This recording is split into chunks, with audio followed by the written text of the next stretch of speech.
Hey, Hey, Ray. everybody. Hey, Peter. All right, let's go ahead and get started. Welcome to the EOS Tron Fan Club, where we discuss all things EOS and Tron. This is meeting number 57, and let's start with the Istanbul hard fork roadmap. Um, so, when Offrey was release manager, he came up with a roadmap, um, and that had starting in May, the cutoff date for EIPs, and then I think sometime around October, the actual hard fork. So people are liking that model so far that I've heard. However, um, yeah, I don't know if it had been completely agreed upon, but it's sounding more and more like there's consensus around it. So I don't see why we shouldn't go with that. Um, what we're doing is um, getting a group of release managers together. Boris, I think you recently said that you have been taking some steps to kind of get some release manager organizational stuff together, right? Yeah, I think more. I just considered that the AFRI's plan was a good one, starting to communicate that and starting to ask questions about what we need to get done for that.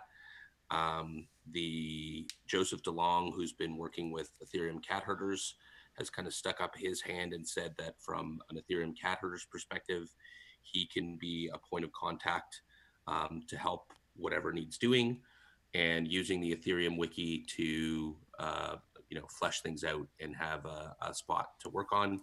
And I also volunteered to work with Alex on updating EAP 233 so that we can keep the EAPs proposed in the EAPs repo up to date. Great. Which Alex? Axic. Axic. Okay. All right. That sounds good. So, that sounds like a good plan to me. And what I'll do, Boris, is if we start a chat room with some of the people who are like Joseph and others who are wanting to organize more release manager stuff, I'll get a chat room going on Gitter and Telegram, and we'll get everyone involved. Cat herders have one set up already. Oh, cool, I think it's private for now, but I think you may already have access, but I'll check on that. cool. Are you in it? I am. Oh, perfect. Okay, I've not been keeping up then. I will look at that. Um, cool. So that's kind of the latest on the roadmap. All that being said, let's start getting some EIPs together to propose before May. We only have about a month and a half until we close down the proposal period and start making decisions on which EIPs are going in.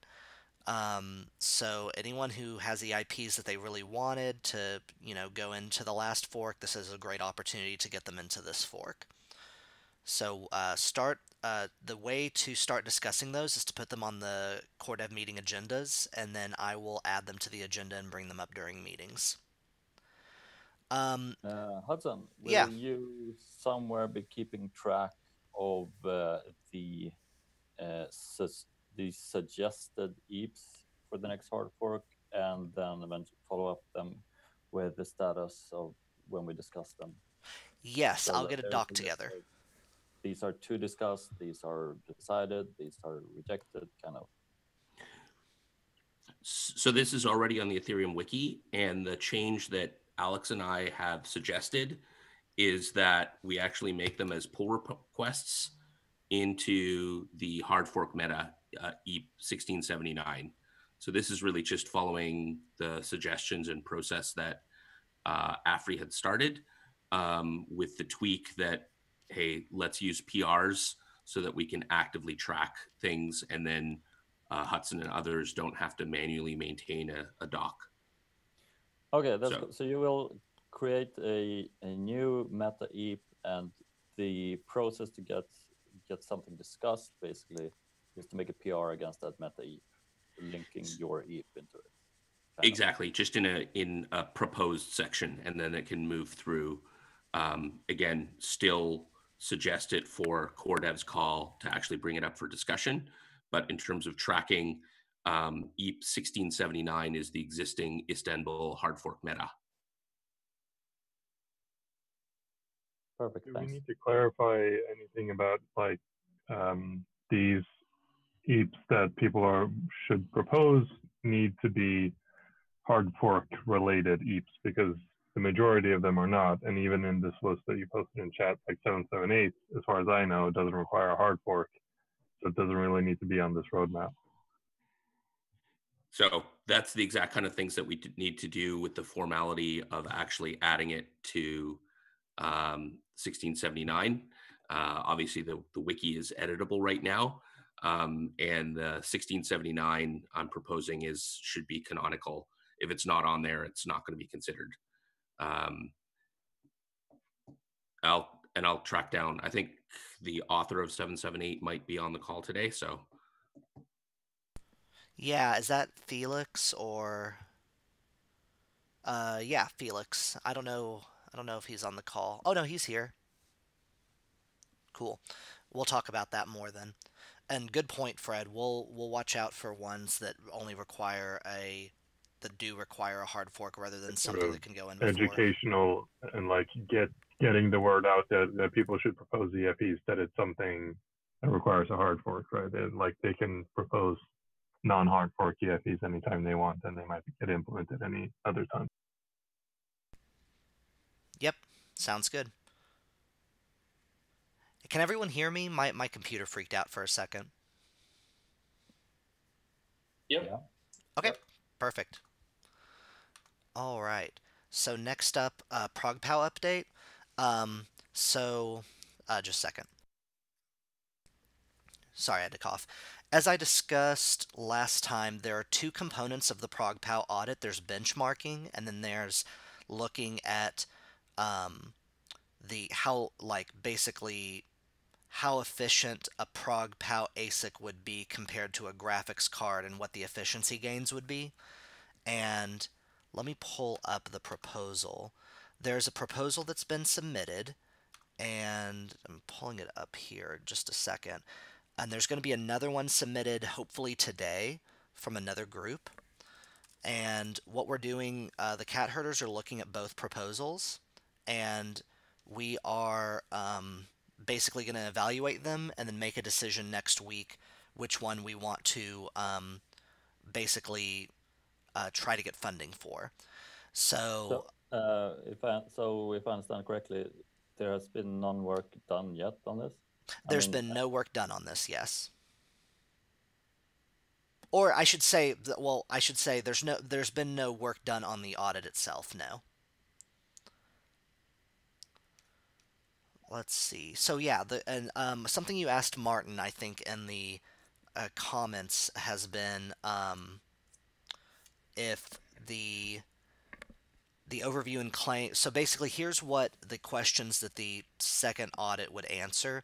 And then I'll approach the first benchmarking audit because I have new developments on that too. So the questions, the deliverables, I should say, are a constraint analysis on ProgPoW to look over the overview and claims of how efficient a ProgPoW ASIC would be compared to a graphics card, because there are claims that you wouldn't get that much of an increase, and so that would deter people from building a ProgPoW ASIC in the first place. So basically a hardware constraint analysis. Then there would be an analysis on the proposed ASIC architecture, a manufacturing assessment that includes expert interviews. That's something else that is in the deliverables for the first proposal we received. And then potentially an economic analysis on the impact that ProgPoW would have on economics of the Ethereum protocol. So that is kind of what we're looking for. There's a potential that because of budget restraints, we might not be able to do all of that, but we're going to try to do as much as that as we can. So I think what some people have been asking about is, number one, the benchmarking. How's that going? And I've talked to Whiteblock, and they are on the fence about what the next steps are because they haven't secured funding for the audit. There's also been a lot of community participants who have sent in their benchmarking, which, although not as, I guess, scientific as White Block would do in their analysis, it still is something that we can look at and evaluate since a variety of people have been doing it. In particular, um, one person actually live streamed the audits over a series of graphics cards and for proof that they're actually using the graphics cards and then ran the numbers over like a Twitch stream or something, which I thought was really impressive. So, what might happen is we may not do the benchmarking part at all because that is the lesser, less important part of the two pieces of the audit, and we may only try to pursue funding for the second piece. So, big question is even if the audit doesn't get funded, are we still going forward with ProgPoW? And I think the answer to that is I'm not positive, but it looks like more and more consensus is going toward putting ProgPoW into the next hard fork, in my opinion. That is something that we will need to discuss on here between now and May. And because the audit might not be done by then, but I think a path we could go down is if we decide to put ProgPoW in as one of the EIPs that would go into Istanbul, we can say by May, yeah, it's going in, and then when the audit is done, we can choose to throw it out if anything major is found in the audit, like any problems or something that would eliminate the initial reasons why we chose to put ProgPoW in the first place. Put ProgPoW in the first place. So I think that's a good path to go down, but I want to hear people's opinions on a path forward, um, since this is still a political topic and being debated and things like that. I kind of want some insight from anybody here about what they feel like the consensus is going toward and what we should do. So I was surprised how uniform the coin vote and extra data vote was in favor of it. That was a bit of a surprise. So I think that does change some of the calculus as far as what the audits have to deliver. One thing that I heard that wasn't listed that I think should be part of the audit, or at least some community contribution for it, would be an analysis of the security, if because there are some changes to the hash.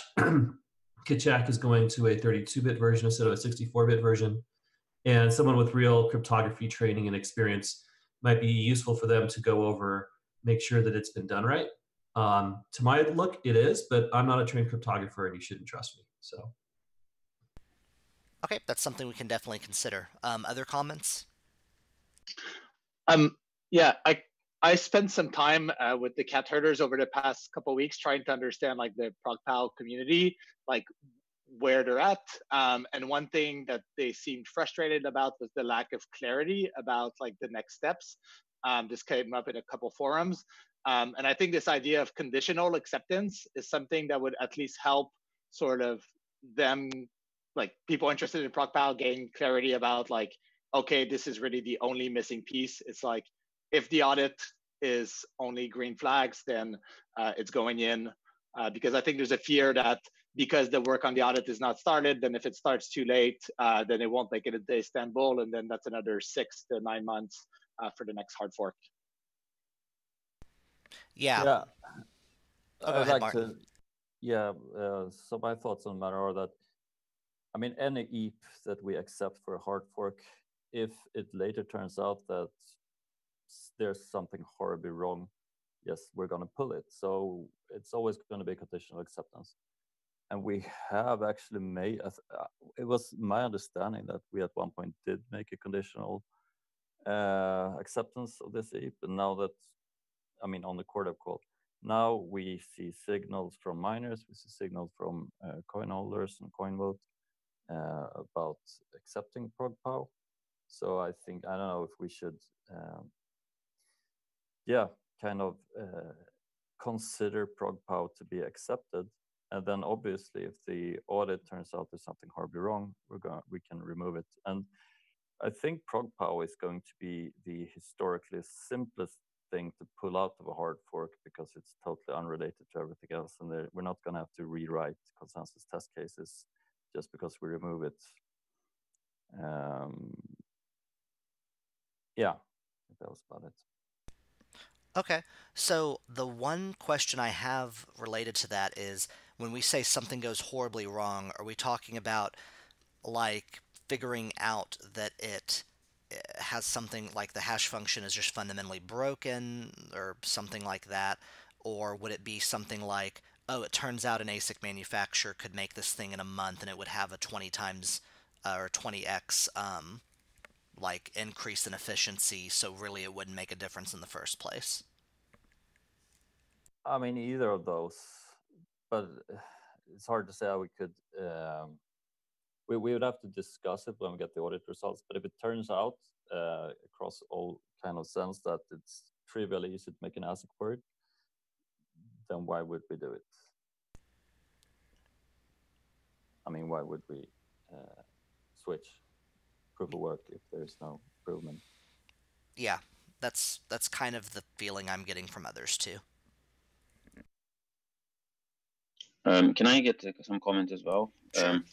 So I just wanted to remind somebody who people who don't remember what we did actually in January when there was a tentative agreement about the ProgPoW. I mean, I don't know if we agree on this specific thing, but I was suggesting at least that the ProgPoW should be activated in a separate hard fork.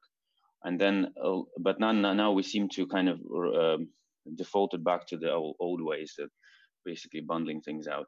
And also, it seems that in the first part of this call, we again, I mean, it seems to me that I suggested in the last call that we should think about restructuring the sort of delivery, the changes, so that we at least explore the of a possibility of not making a huge changes every 9 months, but potentially spread it out, and also appointing the reviewers for the changes. But it seems like we kind of sort of by default went back to the old ways of doing things. I totally agree, Alexi. Yeah, I'm also more in favor actually of rolling out ProgPoW and potentially other things more piecewise. Okay. What do other people think?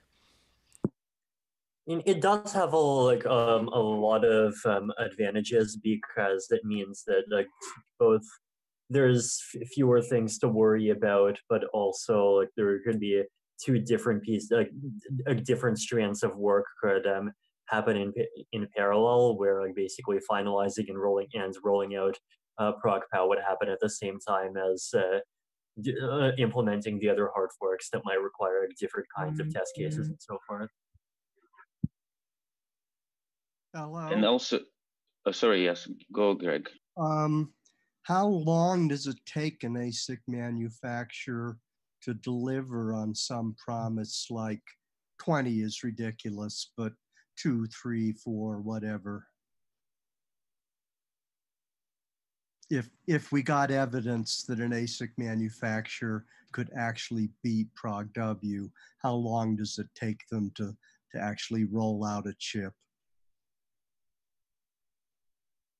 Does anyone know? Well, it's been discussed on FDFL says they could do it between 6 to 9 months.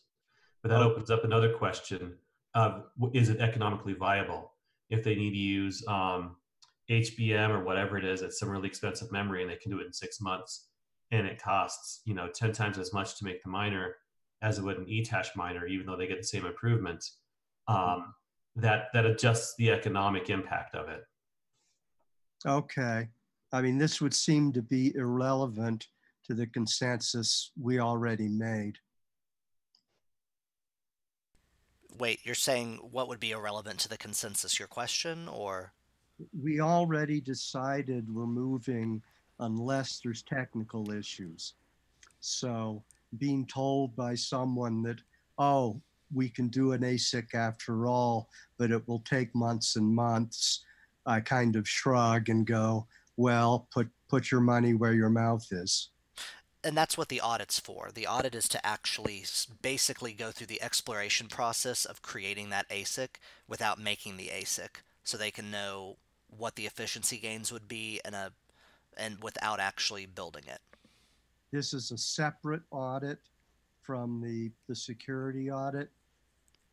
So, so define the security audit. I'm not sure.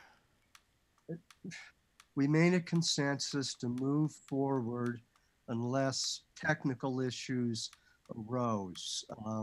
So I'm rolling all of that into security. For us, if there's something wrong technically, it's going to affect the security of our system. If an ASIC manufacturer claims that they can beat it, that's not a security issue. Well, for a proof of work system, I would argue that it is.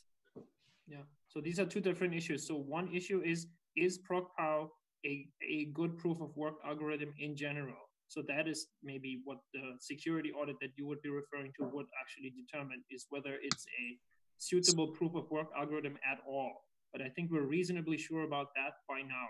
So, and then the other thing that has to be determined is like, is it economically sensible to, you know, for the goals that we, yeah, well. No, we're going back to stuff we were tired of talking about months ago. We decided that's the only issue is whether there were errors in the algorithm, backdoors in the algorithm, anything like that. Not arguments about whether, not arguments between the GPU people and the ASIC people. That will unroll over time. Yeah, that's not, well, it's not about the arguments between the GPU and ASIC people. It's about the reason we would put this in is to prevent or highly discourage ASICs from entering the ecosystem, and additionally to make sure that ASICs that would enter the ecosystem would not have more than a, you know, whatever X improvement upon previous ASICs or comparatively to GPUs was my understanding. So that does have pieces that require. We already had this discussion, and I'm not going to believe any such numbers until the ASIC chips actually hit the market. Even if there's an audit that would determine that? Yes. Hudson, I think from what I've seen and what Tim said, this is all of the pain and suffering from the people who on the mining side has been, there's like 3 audits. What's the point of them? Which of them need to get done? And I don't think we're testing whether or not an ASIC might be created. That's up to the market, and we can't know that ahead of time. Can we meet reasonable security guarantees ahead of time is, I believe, the point of it. And if this isn't written down, let's just table this and say, where is the single written down thing of what the purpose of the audit is? Okay, I think that's fair, and we should get that organized because it sounds like we don't have that right now. Are you the point person on this, Hudson? I would say the cat herders are, and within that there was a group of about 5 of us in a chat room who were organizing this. And so yeah. So let me be very direct, and I've said this before to the cat herders already. Regardless of decentralized, from a responsibility and planning perspective, there needs to be at least one human whose responsibility it is. So maybe that's the other action as well, of figuring out who that is. I agree. I think that that is a good step forward, and I will see who can take that up and announce it on, I guess the Magician's Forum would be best, to clear up both issues that you just brought up, which is point person who can make these announcements and what the audit is actually covering. And another comment I wanted to make, following what Greg just said, it, I don't think we could be really sort of pedantic about things. So in a way that, oh yes, we have said or maybe sort of decided that this is what we're going to do, and then we discover some information, which means that what we were going to do is going to be useless, but we have to still do it because we decided. I don't think we could do this. We're not, because otherwise it will look like all these Brexit negotiations. Everybody understands it hurts, but we're still going to do it. So I don't think we should do it like this. So if we should totally go back if we discover that the change is going to be useless, we should totally go back and cancel it. Yeah, I agree with that personally. And to discover if the change is going to be useless is under what conditions, because that'll help write down the deliverables for the audit. Well, this is what I complained about last time, as we were discussing it again, is that this was very difficult for me to pin down when I was trying to actually figure it out. Like, what is the goal? What are the criteria for success? And so far, I have not been able to extract this from people who are suggesting the ProgPoW. So I don't know. So it's basically making it difficult to write it down. So I don't know. I mean, it's kind of vague. If it's vague on one side, it's also vague on the other side. So my understanding of the goal was to discourage or entirely prevent ASICs from joining the network, and kick off the current ASICs on the network in order to prevent a centralization risk, and also to, in a way, and this isn't like maybe something that's like super official, but in my mind, it's to also appease the current miners who have overwhelmingly said they want this. well, this is basically what I call the very vague and loose description of it. And if we start working from this, then I wouldn't be surprised if the what you expect from audit will also be vague and loose. And so basically, demanding that the audit should deliver very factual and the results is actually unfair, because before you can do that, you also have to define what the goal of the actual change is, like in the numbers. If you want to have a numbers on one side, you have to have a numbers on the other. So that's to the critique of what Boris said, or Tim.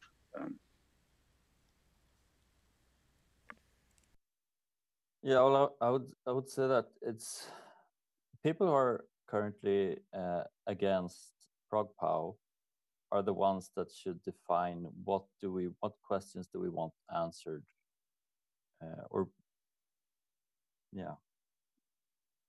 Yeah, I think what you're trying to say is basically this is going in unless there's security issues or number X or number Y, and frame it as such that the audit must prove those things. Is that the right way of saying it? So maybe those who don't want it in, the burden of proof is on them.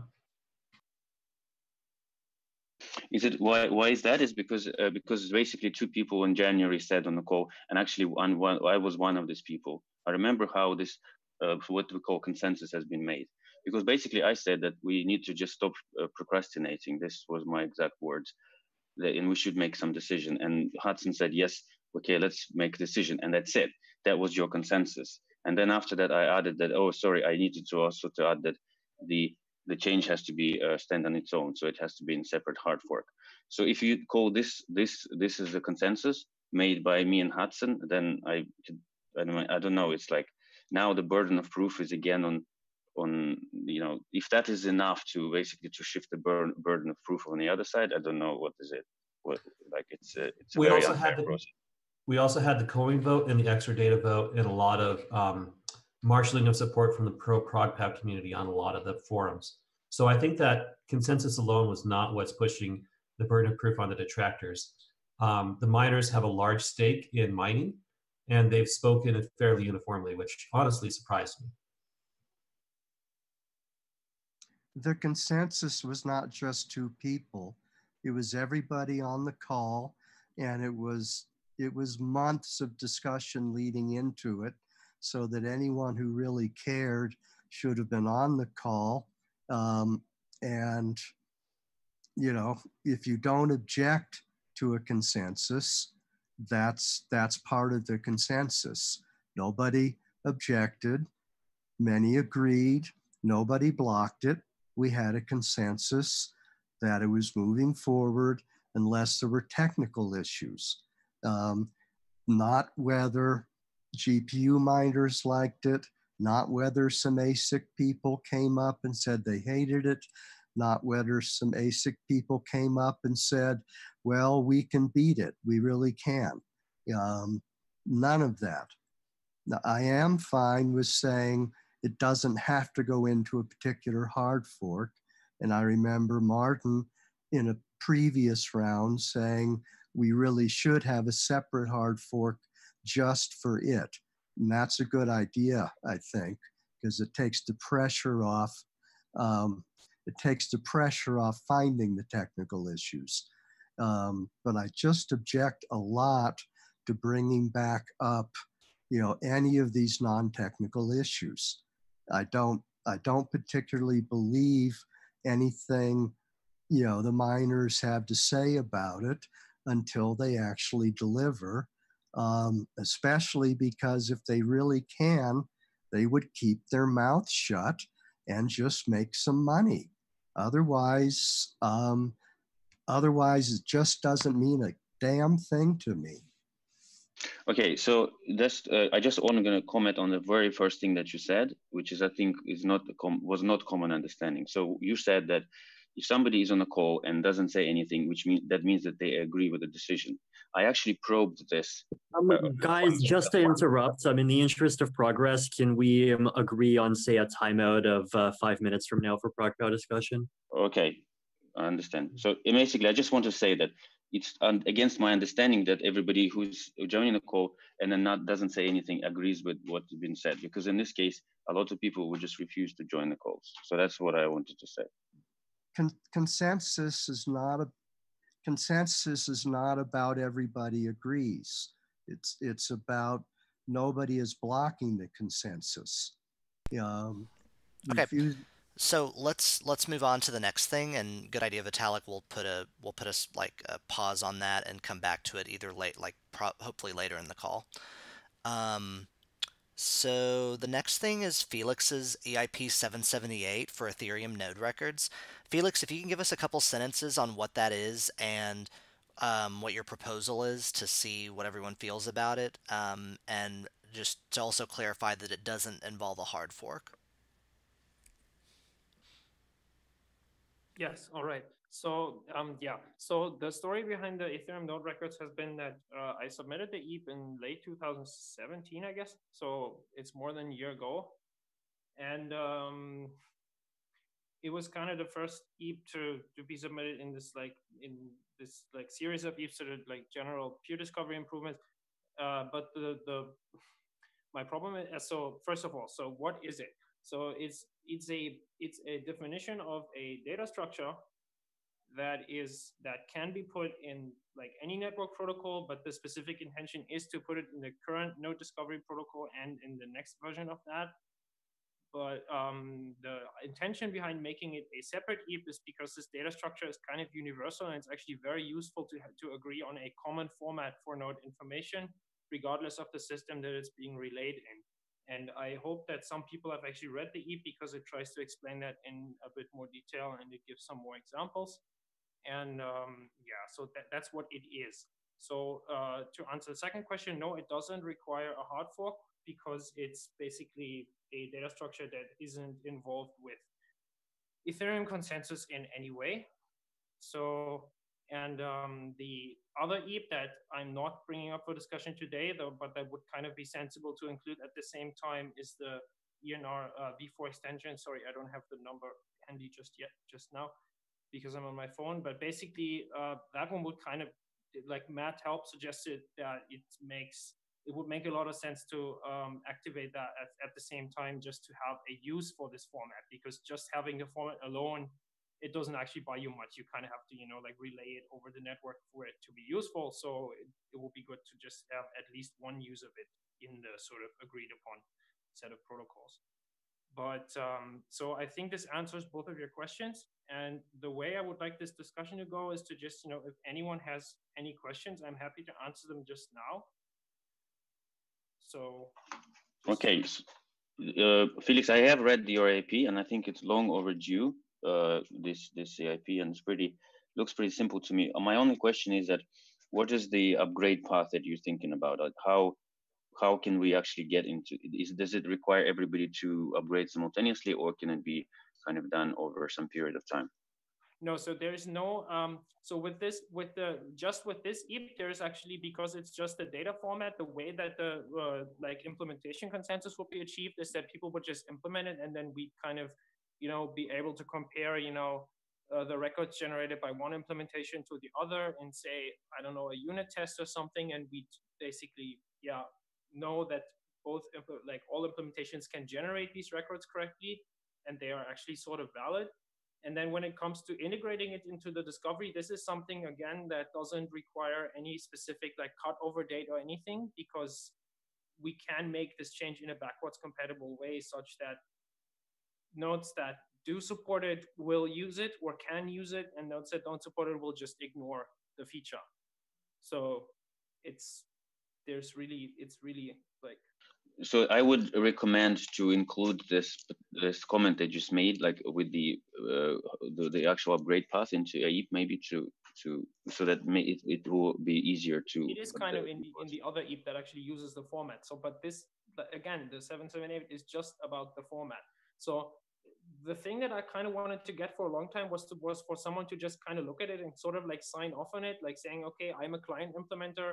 I've read this EAP. I think this is a good way to represent arbitrary node information. Like, this is really all I wanted. So I like, in the meantime, implementation wise, so I've integrated in Go Ethereum, so it's pretty core to the Go Ethereum networking stack now, because basically at any time any code deals with like any kind of node, it's represented internally as one of these things. So it's kind of like, I can attest that basically it's a good way to represent node information because we're using it in Go Ethereum. But yeah, but like I said, yeah, there's like, we don't actually use it over the network just now. So the upgrade path would be to implement the other EAP that actually uses it in the existing protocol, or to implement the DNS discovery EAP, which also I don't have the number right now, which also uses the format. So these will be the two upgrade paths, and both of these can be done without a specific cutover date. In terms of implementation effort, how would you score it? Like, I don't know, hours, days, weeks? So for the basic format is really simple. So it, like in Go, so actually I have a Python implementation, and the Python implementation is like 80 lines or something, or 100 maybe, including some like convenience code.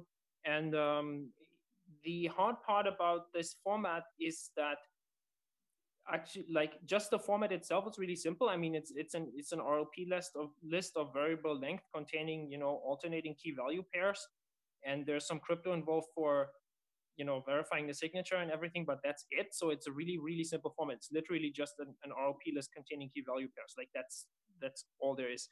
But the hard part about ENR is actually generating it properly. And this is something that took a bit more code in Go Ethereum, because one of the key changes with the ENR is that node information is signed. And it kind of means that in the client, what you kind of have to do is, for example, anytime you want to tell someone else about, say, your IP address, you have to give them like a signed representation of that IP address. So you better be pretty sure about your own IP address, for example. So the way we handle that in Go Ethereum is we have a prediction mechanism that continuously monitors the UDP traffic and then detects when our local internet-facing IP changes, and then it generates a new version of the node record, signs it, and makes it available. But this kind of code is something that is not in the EAP, because the EAP is just a format. But like creating signed records of information about yourself can be a bit more than just encoding it in this way. Well, you don't have to go through these lengths. You can totally implement it in a simple way, but if you want to do it really well, you probably have to add like a couple hundred more lines just to add the infrastructure to figure out when you should actually make a new record, because it's kind of implied in the EAP. It says, okay, whenever your local node information changes, you should generate a new record and sign it. But what that actually means is that you have to have an internal mechanism to detect when your local node information changes, and that can be a bit more involved. Did that answer your question? It's exactly the kind of nuance that I was looking for. Thanks. And I actually, just after what you said, is that I think you're mentioning there are some other EIPs which kind of logically follow from this. And I think it would be useful to actually have a little bigger picture, because I understand your desire to sort of feed them one by one, and it looks like a good way to proceed. But maybe it's also good to show like what is the big picture, like what are we getting out of this? Yeah, absolutely. I can do this. So the big picture is basically that, you know, in terms of peer discovery, we had this problem for a long time where just from the information that's available in the current protocol, you don't actually know much about the node. So all you pretty much know is the IP address and the port to connect on and like the SecP256K1 public key. And from that information, you know, the system is reasonably secure, I think, at the moment. But one downside of it is obviously that it's an index of all the nodes that you know that exist, including, you know, any swarm nodes on other blockchains. You know, at any time Go Ethereum is forked to create a spin-off of Ethereum, we add, you know, a couple participants to the DHT that don't actually belong to any blockchain that we, you know, want to connect to or something. So there's basically the current discovery system is, you know, an index of all the nodes, but it's really like, you know, every node ever. So the thing that we wanted for a long time was to just be able to distinguish nodes before we even connect to them. So we kind of wanted to have a way to just, you know, filter out nodes that aren't particularly interesting to us. So that's one use case for it. And then the other use case for it is to allow client implementers to go forward with, say, alternate transports and stuff like that. So the big topic for a long time has been that people have been pushing for, say, libp2p integration. So what they would like to do is, you know, maybe remove their RLPX implementation and just, you know, use libp2p throughout, even for Ethereum 1. And the way forward for that, I think, in a backwards compatible way, would be to, you know, have a way to actually announce that you support like an alternate transport, or say, I don't know, a very special feature that is, you know, only related to your implementation or your blockchain or whatever. And you kind of want to be able to announce that before others connect to you, so they can all or like connect to you already with this knowledge that, you know, you're going to support the thing that they want. And this is like the big picture of it. And this is kind of how the EAP came to be, like as a format to be able to announce these things. And then the big question has been, you know, like how to integrate that with the various mechanisms that we have in place for the discovery. And the roadmap there is to kind of sneak it into the existing discovery protocol as an extension. So you can use it if you want, but most of the nodes aren't going to use it. The upcoming version 5 of the DHT is actually going to support it natively. So it's a good first step in that direction, implementation wise, because if you're going to be on board with like the next version of the DHT, you're definitely going to need this format because it's core to the whole thing. So that's all this new thing talks about really is node records. And yeah, other than that, I mean, the other EAP that's out there that hasn't received any comments so far, except from someone from Status, is the DNS discovery EAP. So that's just like a totally different discovery mechanism that doesn't rely on the DHT. So it might actually be very, very useful for people doing private networks and stuff like that. And we do kind of need signed node records for that, because the DNS discovery system is has the goal of being sort of like, because it's not a system that's like you can freely participate in. You kind of have to get your node listed, if you know what I mean. And my problem with these kinds of schemes has always been that, of course, you know, as soon as you have a setup like that, there is someone who has the authority over like which nodes you can see. And I wanted that to be as transparent as possible. So with the DNS discovery, a good thing there is that the node lists themselves are signed, but also the entries in them, the entity that is publishing this node list for others to discover peers from, cannot actually change the information about the participants inside of the list, because they're all signed by the participants themselves. And then, you know, others can actually audit the whole list and see, okay, so are they including like shitty nodes, or like, I don't know, nodes that are behaving badly or something, and they can hold them accountable because the whole list is also signed by the provider and stuff like that. So there's a lot of things we can do once we have this like shared format in place, I think, because it means that different discovery systems going to be interoperable. We can, you know, start trying out new transports even on the mainnet. I don't know, there are a couple of people who have been bugging me for like months about, different sort of transport ideas, and they want to, like, I don't know, explore totally different mechanisms of relaying blocks and stuff like that. And I think all of that can happen if we have the basic infrastructure in place to actually negotiate these extensions to the regular protocol. So does that answer everyone's question about the future? Yeah, I mean, overall, I'm in favor of ENR. I think the one thing I would add is that integration into V4 with the backwards compatibility.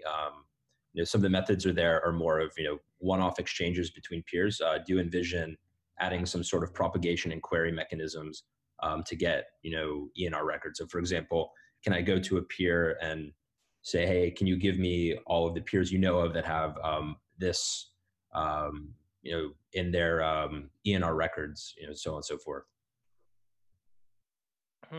Yeah, I'm not super sure, because it means we like, so the problem is that with the current V4 index, I don't want to like get too deep into this discussion, because I think we're not quite ready for that yet. We should have this discussion on the V4 extension ETH. But I can just quickly say that one problem with adding too much into the existing system is that there's always going to be a lot of participants that will not support the ETH because they're just old software or something. And we don't want to fragment the DHT too much, because to be honest, it's kind of nice that we have like a reasonably sized DHT. It makes the whole thing just a lot more secure. Even if the participants themselves aren't participating in Ethereum mainnet, the security of the overall DHT is higher the more participants we have, and we don't want to actually lose anyone there. So if we're gonna start, preferring certain nodes because they support the extension or something, that's just going to reduce the security. So this is something to keep in mind. Right, but at the same time, I mean, it's really more of keeping the existing DHT with augmenting it with some additional metadata for some subset of the peers that would be in the DHT. And then also preference for peers that are supporting this, also incentivizes upgrades and people to keep their software up to date. But yeah, we should have this discussion offline. Yeah, so let's have this discussion on it. So by the way, in case you guys are interested in this kind of stuff, so the way I've always been doing is kind of like, I've just submitted the ETHs to the networking category, which is reasonably sized. So there aren't too many proposals in there actually. And all of the proposals have a discussions link that leads to the dev PDP repo. So you can just at any time come to the dev PDP repo, and if you have questions or suggestions for the future or something, just open an issue there. It's like totally open for that. And yeah, so yeah, I'd be happy to discuss like any ideas about the future of networking in that repo, to be honest. Sounds great, Felix. Thank you. Is there anyone opposed to this? Otherwise, I think sounds like it'll go forward. From a process perspective, and maybe this also solves the problem for Felix of people not looking at it, is there something we want to do about last call signaling? I think that's a separate conversation of overhauling EIP1 personally, okay. But yeah. I'll take it there because we're going to do some work on that with 233 probably as well. Yes, absolutely. Personally, I looked at this sometime early last year. And I think that part of the problem is it's too granular. So yeah, this is an EIP for a data record. Looks like a fine data record. Like it, without the greater context of with it, we can do all of these things, and this is how to integrate it, and this is sort of the implementation and path forward. It's just another data structure that looks as good as any other data structure. So I think getting the context in is necessary to actually make a decision on this and moving it forward. I would also suggest that actually just implementing it in one client and then going to the other client, hey, we have this, please do it as well. Okay. So is there anything I could do to make it easier for you? Is there anything I could do? At this point, I understand it and agree with it completely. So I think we should just do it. Okay, all right. So because I kind of want to do this right, with the whole EVES. I have a related thing, by the way. So I'm not sure, is there anyone else who has an objection?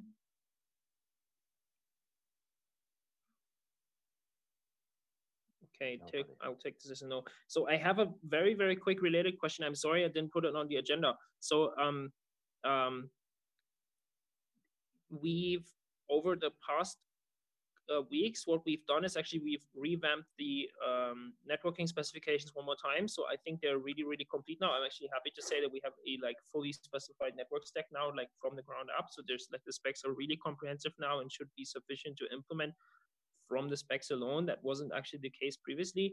And one of the things I've done is I've copied over the specification of the Ethereum wire protocol from the Ethereum wiki to the repo and actually made it a tiny bit nicer.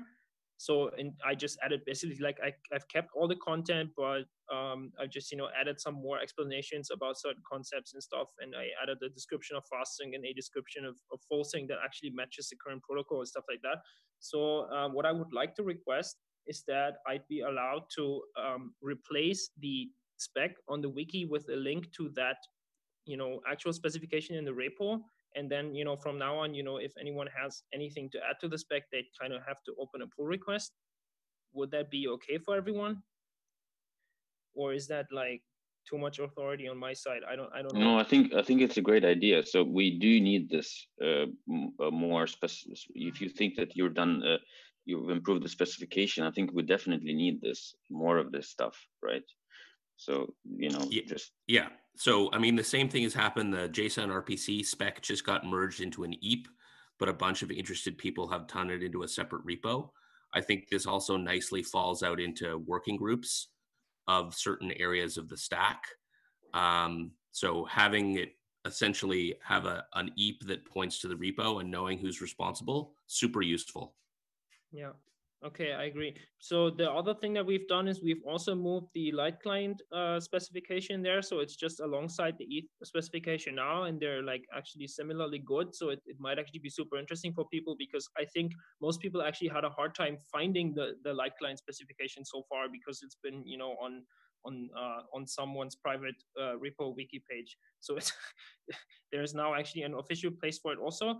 I had a discussion with Afri late last year about copying the parity specific protocol specs into the repo, but maybe not making it the official source for them. I still think that, this is something I can just do, because there are no like legal restrictions on these specs, but would still be nice to get like a positive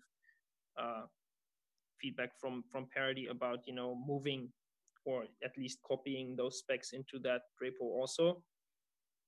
So yeah, for sure, sounds good.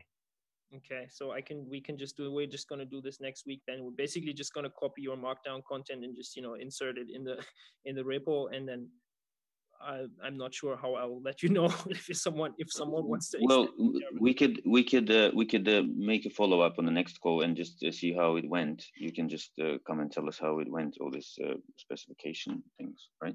Yeah, so I just think that, it's kind of time for us to have, like an official source of the spec that isn't the wiki, because with the wiki, it's been, I just, keep seeing people like edit like random parts of it all the time. And I think it's actually much better to have a decent record for, Can we add Discovery version 5 to the wish list? To the which wish list? Moving stuff to a EIP specification. Well, yeah. So we've actually taken a bit of a different route with the DISV5 because it's kind of large. So the original plan was to submit it as like 2 different EAPs, but it's kind of weird. Actually, now it turns out it's kind of weird to actually have this like super large EAP specifying the entire protocol, because there are just too many things there that, we need to come. So I think the process for the whole discovery protocol has been so far that we've just committed the draft to the DevPDP repo now. So there is a draft now for the wire protocol, but the way we want to move ahead with this is we're just going to keep editing that draft until it's fine. And if anyone wants to participate in the development process, you're free to come over to the repo and, add your suggestions, open issues, whatever. But we're just going to I think at some point what we're going to do is maybe we're just going to write an EAP that says, this is a new protocol, here's the link, and do we want to schedule it for, because it doesn't really make sense to copy the entire spec into an EAP. It's just too big, and, adding rationale content for like every single thing. We have like, yeah, it's better to do that work. Pointers. That's the thing. describe it briefly and then a pointer to where the spec is maintained.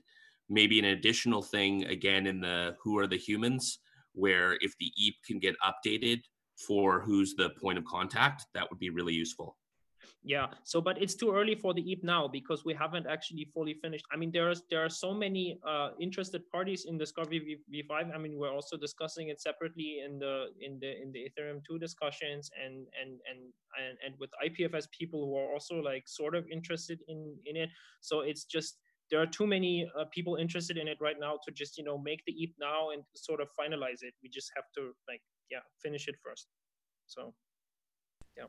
Sounds I good. just also wanted to add that if we include a link to any sort of repos, we should include the commit that's being referenced too. All right. Okay. Cool. Thanks so much for all that, Felix. I think that's going to be very helpful. All right. So next up, we have the working group updates. So let's start with Alexei. What's the latest on we're calling it state fees, right?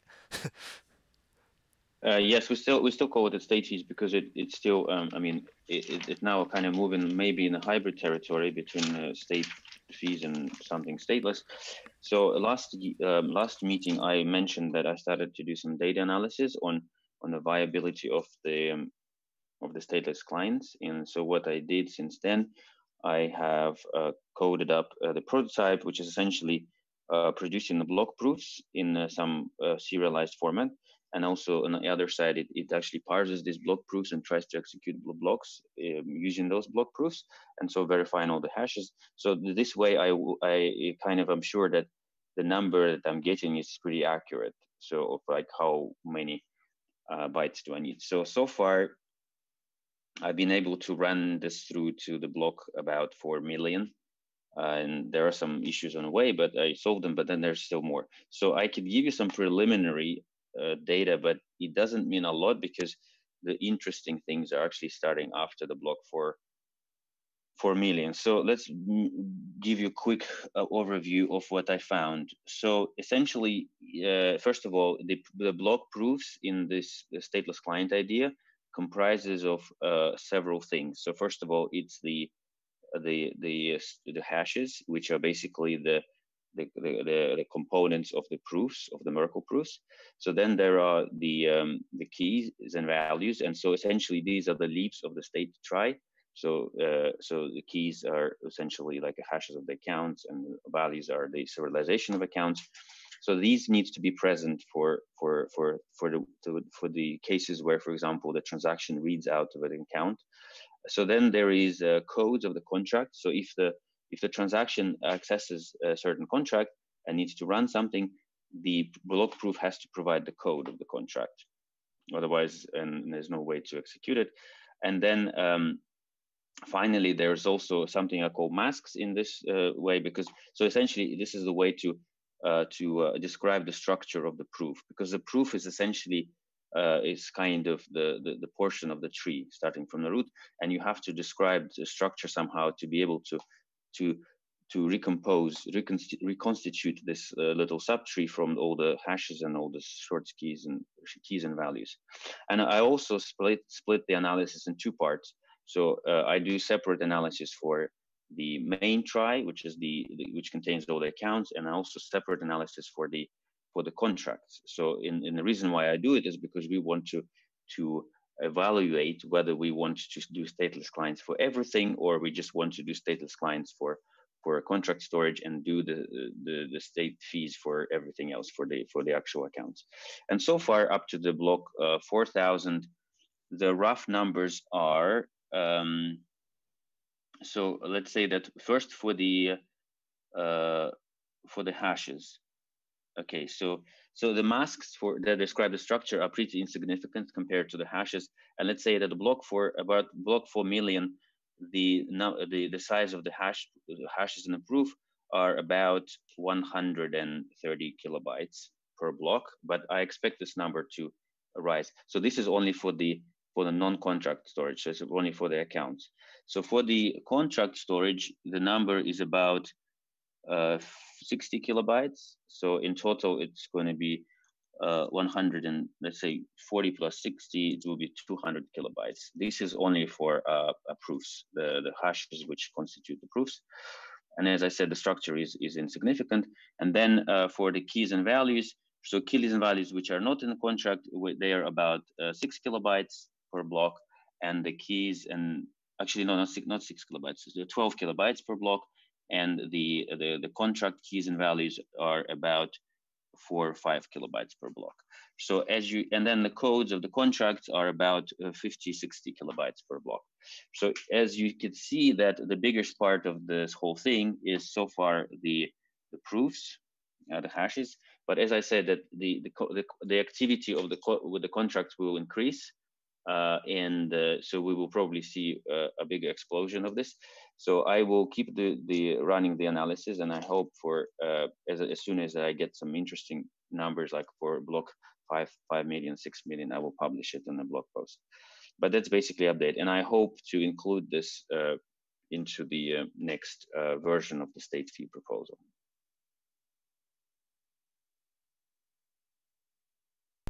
Okay, sounds good. Thanks for the update.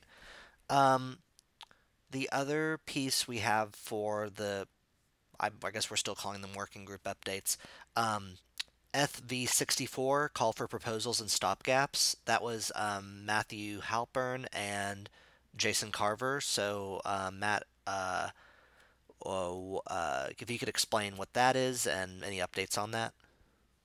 Yeah, absolutely. So I think the motivation is that there hasn't been any sort of upgrade to ETH, the ETH line of sub protocols for some time. I think even so far back as 2015. So the idea was just to open a ring on ETH magicians to see, what ideas were out there, what were people thinking, that sort of thing. And I'll post the link in Zoom. But there's actually been a lot of good discussion going on there. We've had good proposals spanning multiple client implementers. The changes have ranged from simple things like adding some fields to more complex things like supporting client-side flow control from less to some things that are a little more middle grounded, like consolidating less in ETH and then also adding better fast sync support primitives. So at this stage, I think I'll leave the call open for another week, but then starting to get key stakeholders or people that are interested in moving forward with their proposals, getting them into EAPs, and then starting to, I guess, prod the client developers to see who would actually be interested in supporting that, and then, of course, getting reference implementations. I would want to say that, like, I think what you're talking about is slightly broader, but when it comes to syncing algorithms, both Geth and Parity are working on one, and they're like both Geth and Parity has a proof of concept implementation. And I would rather that we focus on those and try to say, okay, this is not good about this algorithm, or this is good about it, but like let's change or evolve it in some way, rather than go back to the drawing board and say, okay, now we're doing a call for proposal and we get 500 proposals that are all equally good, because this is a problem space where there are literally thousands of different solutions and they're all equally good. So we just need one. And like, considering we already have implementation of one, let's try to iterate on that one. Yeah, absolutely. Do a bunch of more proposals that then delay everything again. Right. So I don't think we have to go through, the formalities too much, especially for, fast sync and things like that. I assume that, everyone working on this, Jason and Alexi and you are all talking and agreeing on, what primitives you feel like need to be there. I don't imagine that too many external parties will be trying to interfere with what you have in mind there, especially if you have, something working and performant, right? But I'll let Jason also speak to that a little bit too. Yeah, so I guess that's a good segue. So in addition to the prototypes from the Geth and Parity team, there's some other teams that that I've been talking to. TurboGeth, Muscala, talk to Swarm about some of the things they might be able to support here, and our own Trinity perspective. So I've been trying to write up working on writing up a draft proposal for that tries to incorporate some of the things I've found. I'm still it's still early on, so for anyone else who wants to get involved, now's a great time to do that. There's still more to do on syncing up with Parity some more, so we're gonna keep talking offline. But yeah, now feel free to reach out if you're another client or just have other ideas about where fast sync should go. I'm on. When it comes to syncing specifically, there is also a Gitter channel that you could join. It might be good to have everyone there. Yeah, absolutely. So feel free to reach out to me on Gitter. I'm Carver, and I'll sync whoever up with this group. So that's it for now. Right. Just for my understanding, how disjoint are the efforts for the next FastSync proposal? Are there multiple independent groups working on this, or is everyone collaborating together? There's conversations, but there's still fairly disparate ideas right now about how it should go. So yeah, it hasn't coalesced yet. So I would add. Get into a bike shedding territory here where we just will never reach any sort of consensus because everyone is married to their particular solution. Sure, yeah, I would say for sure, like implementations win over ideas, right?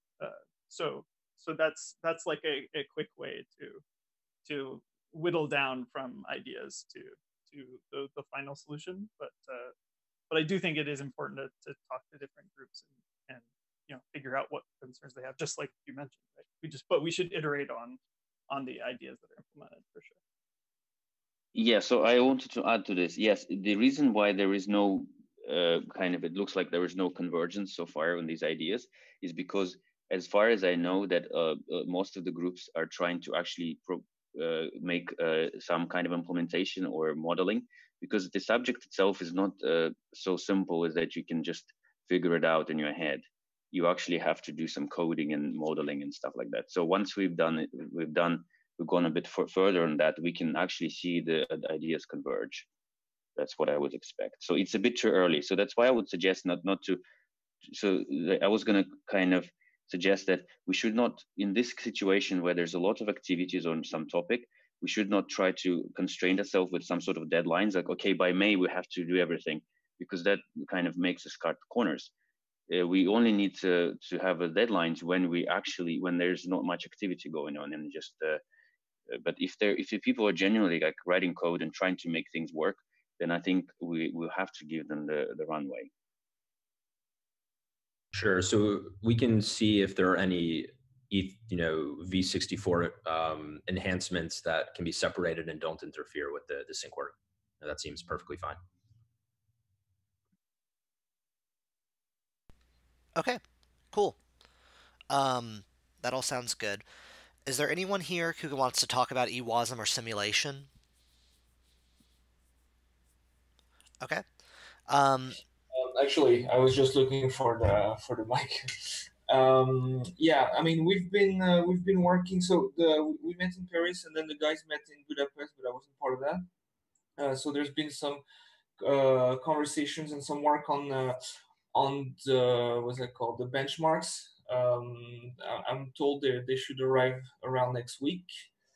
And when it comes to the Ethereum 1.x, I've got a prototype that runs ahead of time compilation. So we take a WASM file, we compile it to x86, and we just run it we just run the contracts this way. So that's up and coming, but it's still it needs to be stabilized, let's say. And yeah, that's roughly it was an update as I have it. Awesome, thank you. So the next thing, Boris has organized an Istanbul and Eth1x roadmap planning meeting in Berlin, April 17th and 18th. Boris, if you want to go over that quickly. Sure. once again, apologies that it's somewhat tight timing. I decided to just go ahead and plan it. Alexi is available and is going to be there, and we've got a number of other people who have committed to being there. Basically, the point is to sit down and actually look ahead of both Istanbul, review the EAPs, have anybody who's proposing EAPs go over those. Essentially, very similar to the Stanford meeting. And ideally, we can get some more work done in person around even looking out further ahead. I mean, it's come up on this call around discovery already. I think Alexi's done a great job of having areas or related EAPs and what multi-hard fork planning looks like. So the goal is just to go over that and in general see where ETH1X is heading and work together with implementation teams and get feedback on that and really just get our act together for this hard fork. So it's roughly, it's almost exactly a month before the hard deadline to accept proposals. And ideally, we will then know exactly which EAPs are most likely to be proposed, and client teams can make plans and or give feedback on what resources they have available to actually get this done. ETH Magicians has a post with all of the details. I'm pasting it in here. If you can let us know if you are coming, there's a link in there just to a little Google form, or just contact me directly. And we'll be working on agenda and presenters and other things like that. Likely at Full Node in Berlin, because I know some people have started asking me where they should book hotels. And so just the Gnosis team volunteered Full Node. So likely that end of the city. I probably won't be able to show up, but I know that there is interest in EIP 1559, which is the fee market change. So, like, if people wants to discuss that, would there be room to appear remotely? Absolutely. Ideally, lots of value to meet in person and doing whiteboards, but we absolutely want to support dial-ins, especially for EAP proposers. Mm-hmm. Yeah, and in persons, there's also the various EdCon and hackathons that are happening around the time. So won't cover everyone, but it'll be a good time to chat with a lot of people. Yeah, that sounds good. I won't be able to make it either because I'm going to a giant Star Wars event. But yeah, I'm looking forward to the remote connection so I can tune in. Let's see, was that it, Boris? Yeah, links are in the chat here, and I'll tweet about it again so it's on top of everyone's feeds. Mm-hmm. Okay, thanks. Okay, we're making good time actually. Let's go to testing updates with Dimitri.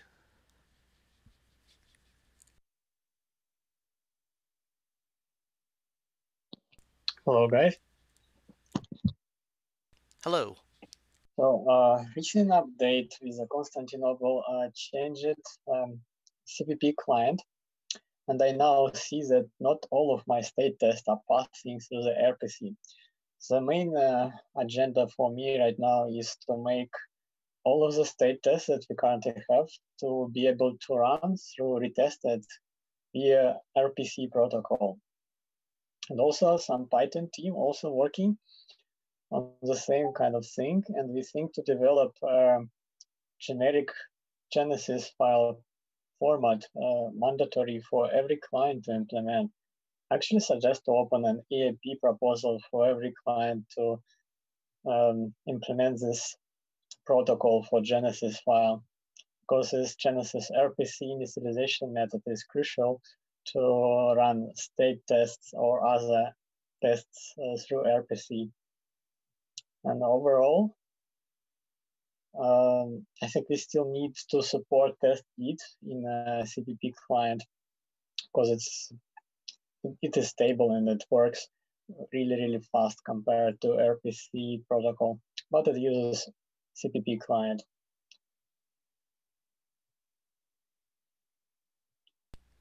How you think about this generic Genesis format for every client? Any comments from other client developers? I think this would be great. This would be really great. We kind of wanted this for a long time, actually. Actually, yeah, 1 year already. What is a proper way to open an EIP for that? So the usual way would be you write like a draft and you just copy one of the existing EAPs and like fill out the sections and then bring it up, I guess, bring it up here. Is that the current process? Just bring it up on this call? Bring it up on this call, and also it'd be a good idea to make an Ethereum Magicians forum post, and then link that in the EIP as there's a section called discussion site or whatever, and you can put the Ethereum Magicians link in there, and then yeah, let's bring it up. Let's do a follow up on this call to see after people look at the EAP what their thoughts are on it. Okay, so let me prepare this EIP for the next core developer call. We could discuss it. I will send you the link before. Okay, thank you very much. Any other testing updates, fuzzing or otherwise? No, we're progressing on the fuzzing regarding how we're adding new tests and doing some general changes to the framework now that we have some time before the next hard fork. So it's going through some changes. Great. Let's run through client updates real quick. Geth?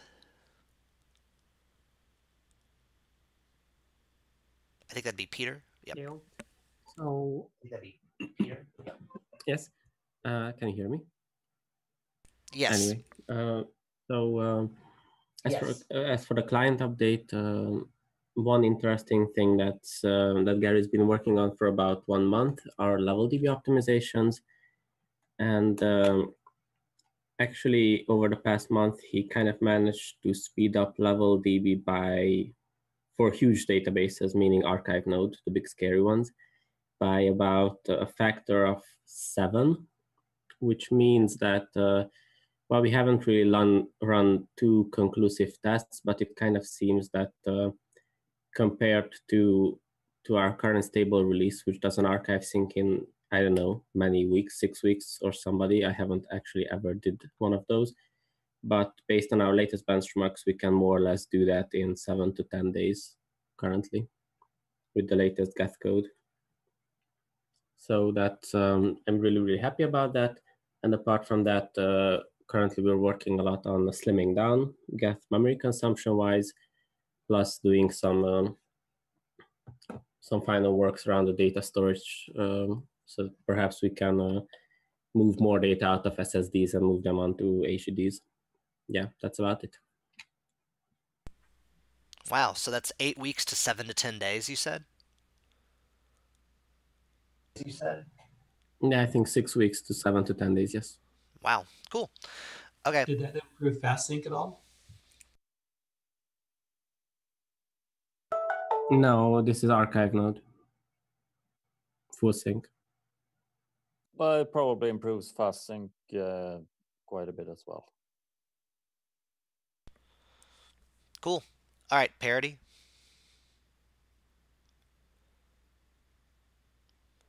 No significant update. We're also working on some database improvements and other things, but nothing shipped yet. Okay. Aleph.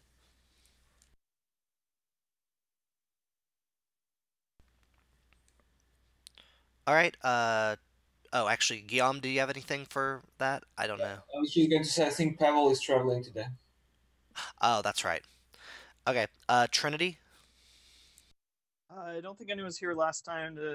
We had an alpha release before the last all core devs with Constantinople support, and as well as performance and stability. But master's continuing to improve pretty quickly. So look out for our next update in probably about a week. That'll continue to get much better sync support. Great. Anyone from Ethereum JS here?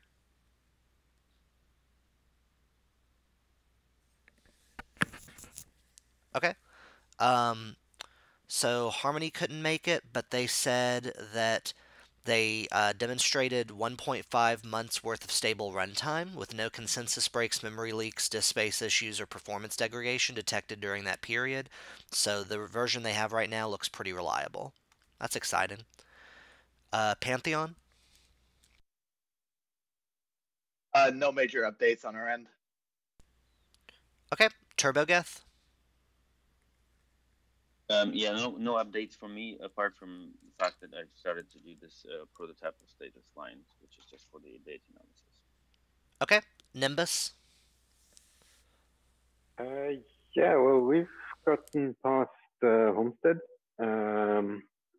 block, which is pretty cool. Syncing it, like, running a full sync all the way through. So we're gonna take a moment and celebrate that by doing some refactoring on some of the issues that we've did so far. A little bit in the EVM and a little bit as well, but pretty cool. Cool, congrats. Woohoo!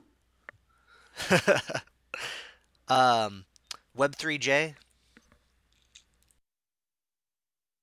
Hey, so we drafted the release of 4.2 this morning, 4.2 Web3J. I think the most interesting thing in there is that we have a ERC20 interface baked in. So that'll allow you to write ERC20 tokens in Java using Solidity DSL that we've got in Web3J. And after this 4.2 release is finalized, then basically, unless people's computers blow up, Web3J will be on the back burner for us. So we'll only be doing like critical updates, and our focus right now is JVM implementation of libp2p. Cool. Mana? Okay, Ethereum?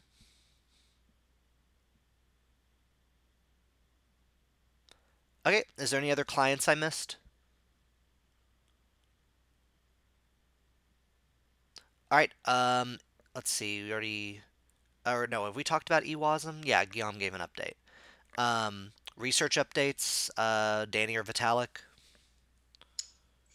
We just released V05 of the primarily the phase 0 beacon chain protocol, but this includes some stuff for phase 1.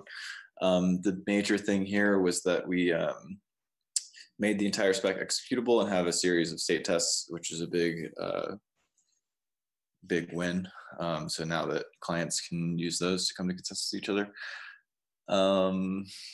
In Sydney, we're going to be doing some sort of like 2.0 workshop before EdCon, and we're looking into setting up remote participation. So I'll be sharing information on that if you're not going to be there.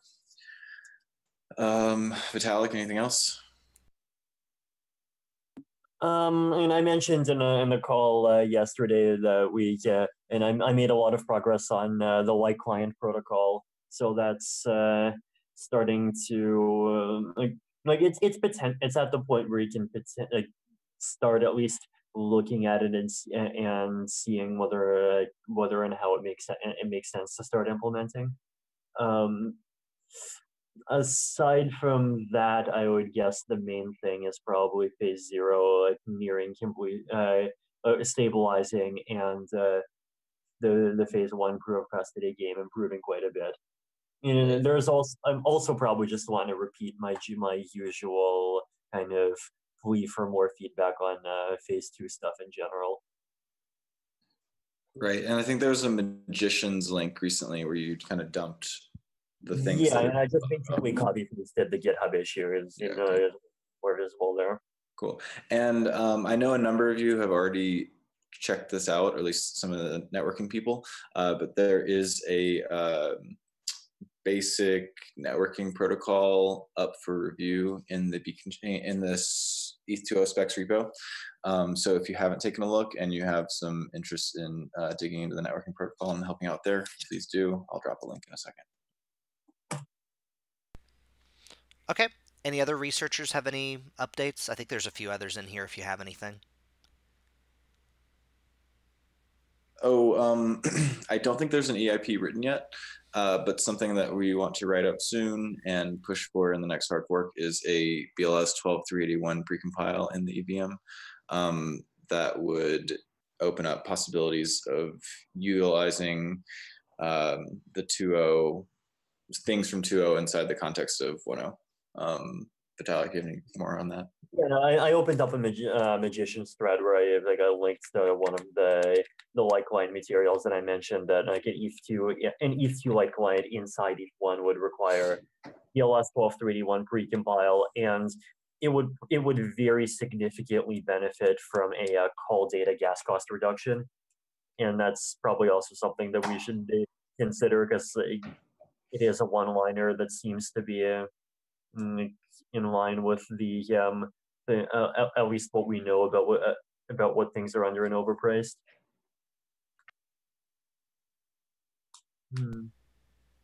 I think one thing to bring up on the topic of precompile, so there's another precompile proposal by Remco who'd like to see it in Istanbul. So I suggest one of the things to go over in person is if there's an opportunity to work together on precompiles rather than every client implements their own. So not for discussion just right now, but just bringing it up and to put it in people's minds. And I also saw the generic elliptic curve precompile idea, which is like interesting. The one thing to point out is that doesn't solve like that's not a replacement for the BLS 12381 precompile because you can't do pairings over a generic elliptic curve precompiles, and we do need a BLS 12381 pairing support.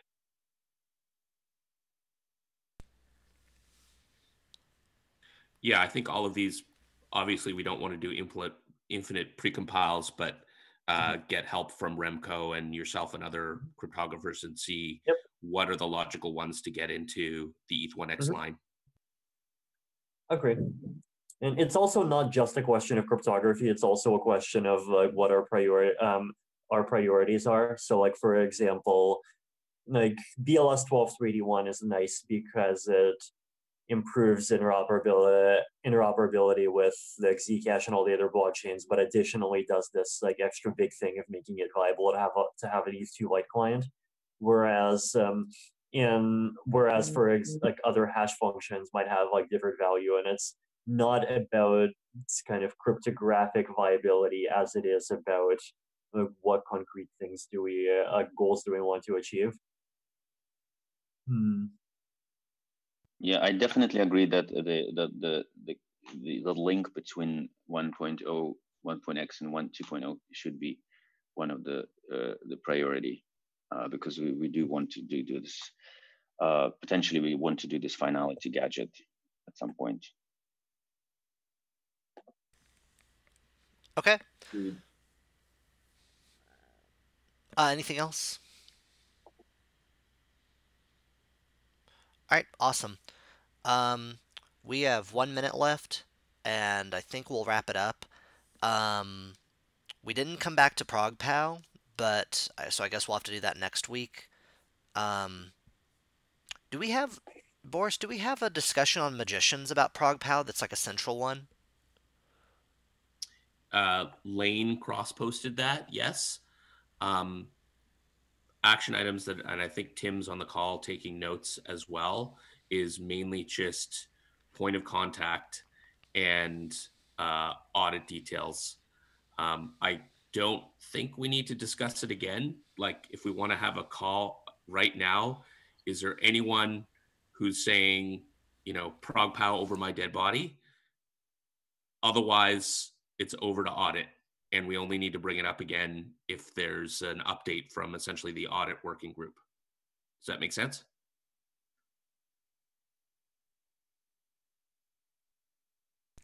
That sounds good to me. Thanks so much, Boris. You have closed the issue. All right. Hudson? Yes. One thing we started talking about but didn't quite wrap up was the idea of smaller hard forks versus larger hard forks. I'm not sure if we want to do that async or bring that up on the next call. Let's think about it and bring it up on the next call. Cool. Can we put time box on some of these requests for the next call too? Request for the next. Oh, just like things on the agenda in general. Yeah, time box them because apart from ProgPoW, some of the other issues that have been spoken for the next meeting also could turn into all call consuming discussions. Okay, good idea. Let's time box. I'll try to estimate how much time each should get, I guess, or people can give suggestions. Yeah, we can hash it out in the thread. All right, sounds great. All right, thanks everybody. Have a great day. Thanks. Bye bye. Thank you. Happy Friday. Happy Friday. Friday. Bye-bye. Happy weekend. Happy weekend.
you.